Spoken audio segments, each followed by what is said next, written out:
Hello. So in this Black History Month video, we're going to talk about the platform of the Black Panther Party.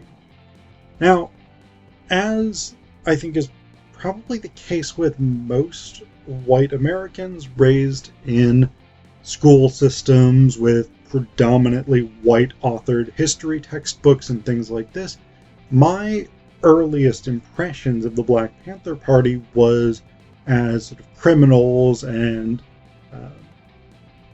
violent, almost terrorist type organization. I mean, this was like in a lot of U.S. history textbooks, when the Black Panthers are discussed at all, you get the pictures of like Black Panthers with shotguns and things like this, and it's meant to be, oh, scary. These are the bad version of the civil rights movement. Martin Luther King Jr. is good, Black Panthers are bad. And so that was the impression that I was given growing up. But then I started to actually learn more about the Black Panther Party and what they actually do and did going back to the mid-60s when they were founded. And a lot of what they do is really oriented around community protection and uplift. So things like ensuring that people have access to food, ensuring that people have access to housing, protecting African American communities. These things that are really, really admirable, and that American society, racist, capitalist American society, has unfortunately so often failed to do for African American communities. The Black Panther Party platform, which came out in 1966, is a really, really fascinating document. Because again, like if you think of them in the way that a lot of white Americans have been taught to think of the Black Panthers, again, they are these sort of terrorist thugs. But the platform is sophisticated. It's ethical. It's grounded in reason. It's grounded in a sense of justice. It's grounded in an understanding of history, of U.S. political and legal discourse. It's a brilliantly constructed platform. So the platform is divided between two sections which mutually reinforce one another. The first portion is labeled What We Want, so this is the set of goals. And then the second portion, which is by far the much longer portion, is What We Believe. So this is the values that undergird the goals. So the goals themselves, the What We Want section, is really interesting. The first one is we want freedom. We want power to determine the destiny of our Black community. And ultimately, this is sort of the mission statement of the Black Panthers. Everything else that's here, requests for full employment, requests for education that honors and accurately represents the history of African Americans and people across the African diaspora. Exemption from military service for African Americans. 3 points here that are opposed to police brutality and the use of the justice system to discipline African American men especially. All of these things ultimately are in the service of this first goal. We want freedom. We want power to determine the destiny of our Black community. Everything else is in service of that point. That is the mission statement, in a way, for the Black Panthers. And then goal 10, I think, is worth, again, noting in its entirety. We want land, bread, housing, education, clothing, justice, and peace. This is an incredible ethical statement. I mean, the demand for a society in which people can live and can live well. It's a fundamental demand for social justice, for economic justice. And it's again, it's not tricky, it's not subtle, but it's a sophisticated ethical position. We believe that fundamentally human beings, including African Americans, have basic rights to life, to freedom, to housing, education, food, not to be forced to serve in the military against their will, etc., etc. And I mean, again, for 1966, that would be a really central thing. You had Vietnam going on, a disproportionate number of people being drafted were African Americans, because African Americans, and actually a lot of people from Appalachia, from West Virginia, Kentucky, Tennessee, the Carolinas, the mountainous part of the Carolinas, not the coastal part necessarily. A lot of these people, when they were drafted, were put into frontline units. In the case of Appalachian men, often because they knew how to use guns and had been raised using guns. But for African Americans, they were often drafted and put into frontline units because they were seen as expendable. Much more so than their white counterparts. So this anti-conscription point is really significant for 1966. But I want to move on to this what we believe portion, because essentially this section elaborates on the goals of the what we want section. They provide the rationale behind these thought processes. And again, the first point here under what we believe is revelatory. It's incredibly significant in terms of understanding the worldview of the Black Panthers and really of the civil rights movement more broadly. So we believe that Black people will not be free until we are able to determine our destiny. So this idea of self-determination, this idea of having control over one's political future, is rooted in the ideals of the Enlightenment, is rooted in the ideals of the American experiment, the Declaration of Independence. We'll come back to that. The Constitution, the Universal Declaration of Human Rights from the United Nations in the 1950s, the ideals of the French Revolution, all of these things, these grand traditions of freedom, equality, self-determination, individual liberty are core to the Black Panther Party platform. But along with this are these socialist ideas about social justice, and they're not. Some of them are more sort of directly Marxist ideas than others, like the claim in point 2 that we believe that if white American businessmen will not give full employment, then the means of production should be taken from the businessmen and placed in the community so that the people of the community can organize and employ all of its people and give a high standard of living. This is straight out of Das Kapital, straight out of the Communist Manifesto. The idea that the workers should be entitled to the means of production within a just society in order to serve the needs of the working class. This is classical Marxism. But if we move to point 3,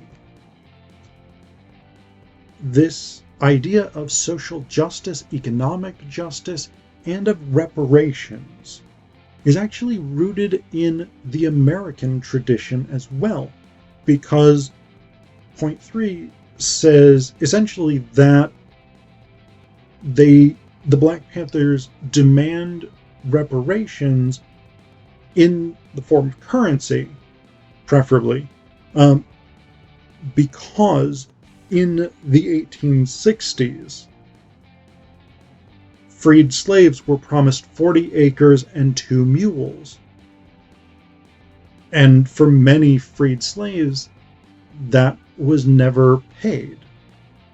So this is a call for justice, a call for reparations based on a historical promise made to African Americans that was not, generally speaking, kept.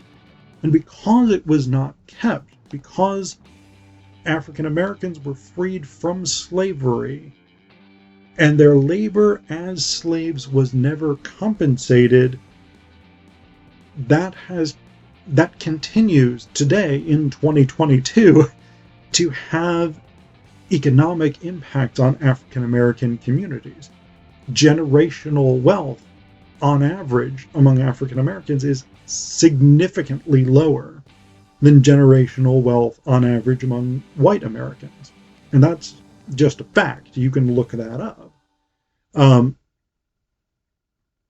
So this is one of the things that's striking, is there is a specific reference here to 40 acres and 2 mules that was promised.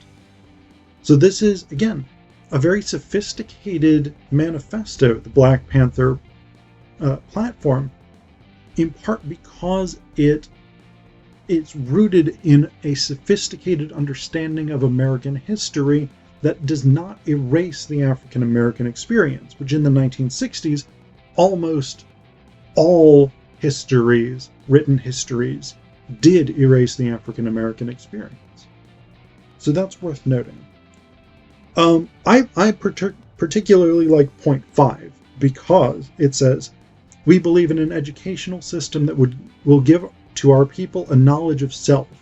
If a man does not have knowledge of himself and his position in society and the world, then he has little chance to relate to anything else. As an educator, as someone working in higher education and on educational YouTube, the value of education in terms of self-knowledge and self-determination and of understanding one's place in the world is incredibly important. So points 7 through 9 are especially striking in the 2020s, the late 2010s, because all three of these points, 7, 8, and 9, are about the criminal justice system and pushing for criminal justice reform. And in the era of the Black Lives Matter movement, the fact that this remained, actually just a few days before filming this, I think it was in Minneapolis, Amir Locke was shot by police seconds after entering his apartment, I think, on a no-knock warrant. Just days before filming this video, another African American murdered by police. In 1966, the Black Panthers said, "We believe we can end police brutality in our black community by organizing black self-defense groups that are dedicated to defending our black community from racist police oppression and brutality. The Second Amendment of the Constitution of the United States gives us a right to bear arms. We therefore believe that all black people should arm themselves for self-defense." Now, I am not entirely in agreement with the interpretation of the Second Amendment that the Black Panthers are putting out here. I have my own specific take on the Second Amendment that I'm not going to go into because it's not that relevant. But this is a standard argument made by the NRA and by pro-gun rights groups. So, I mean, this is not like the Black Panthers are out on a bizarre, unheard of limb here in terms of this interpretation of the Second Amendment. But again, the fact that this platform is rooted in the United States Constitution and constitutional rights is incredibly significant in terms of the ethos that the Black Panthers are developing in this platform. This is another element in which they are evoking the Enlightenment tradition. The Enlightenment tradition that gives birth to the ideals of the American Republic, the American experiment in democracy and in self-government, etc., etc. 8 says, we believe that all Black people should be released from the many jails and prisons because they have not received a fair and impartial trial. And then number 9, we believe that the courts should follow the United States Constitution so that Black people will receive fair trials. The 14th Amendment to the U.S. Constitution, and actually this is related to the 6th Amendment as well, gives a man a right to be tried by his peer group. A peer is a person from a similar economic, social, religious, geographical, environmental, historical, and racial background. To do this, the court will be forced to select a jury from the Black community from which the defendant came. So we've got a complex push for criminal justice reform here, with one of the key elements being the recognition that especially in the 1960s and before, into the 1970s and before, the majority of juries for trials, both of Black and white defendants accused of committing crimes against African Americans in particular, the overwhelming majority of juries were white.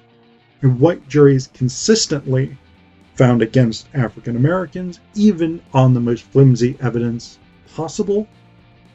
Harper Lee's To Kill a Mockingbird, one of the elements of the storyline revolves around this. The trial element revolves around an African American man who has essentially been proven not to be guilty of the crime, who is convicted anyway. So we've got that element of it. But then white, often men, accused of crimes against African Americans would often be found innocent, would often be acquitted by all white juries, even when the evidence was overwhelming, even when the white defendants openly admitted that they had committed the crimes. The murder of Emmett Till in 1955, I think. 53 or 55? I think it's 55. Is a prime example of this. Everyone knew that Emmett Till had been murdered. Everyone knew who had done it, and yet no one was held accountable. This is the case with any number of instances. The overwhelming majority of lynchings in the history of the United States have been carried out by white people, often in public, often in the open, and juries have acquitted the people that everyone knew was guilty. So this idea that the jury should come from the community, not just anyone in the community, but the specific community. An African American accused of a crime should be tried in front of a jury of other African Americans from that community. This is the argument that they make, and it's rooted again in very, very practical experience. The experience of African Americans before the judicial system in the U.S. But it's also rooted in constitutional law, a knowledge of the 6th and 14th Amendments, which ensure or attempt to ensure fair trials and equality before the law. Now, I want to read you the 10th point of the Black Panther Party platform. It's a little bit lengthy, but I think almost as soon as I start reading it, many of you will recognize where this text comes from. So it says here, when in the course of human events it becomes necessary for one people to dissolve the political bonds which have connected them with another, and to assume among the powers of the earth the separate and equal station to which the laws of nature and nature's God entitle them, A decent respect to the opinions of mankind requires that they should declare the causes which impel them to the separation. We hold these truths to be self-evident, that all men are created equal, that they are endowed by their Creator with certain inalienable rights, that among these are life, liberty, and the pursuit of happiness, that to secure these rights governments are instituted among men, deriving their just power from the consent of the governed, that whenever any form of government becomes destructive of these ends, it is the right of the people to alter or to abolish it, and to institute new government, laying its foundations on such principles and organizing its powers in such form as to them shall seem most likely to affect their safety and happiness. Prudence indeed will dictate that governments long established should not be charged for light and transient causes, and accordingly all experience hath shown that mankind are more disposed to suffer while evils are sufferable than to right themselves by abolishing the forms to which they are accustomed. But when a long train of abuses and usurpations, pursuing invariably the same object, evinces a design to reduce them under absolute despotism, it is their right, it is their duty to throw off such government and to provide new guards for their future security. For those of you who didn't recognize that was the preamble to the United States Declaration of Independence, ratified in 1776, one of the most important founding documents in U.S. history. The Black Panthers believe in the American experiment.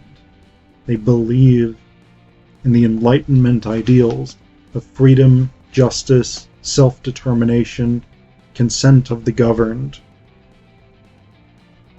And so they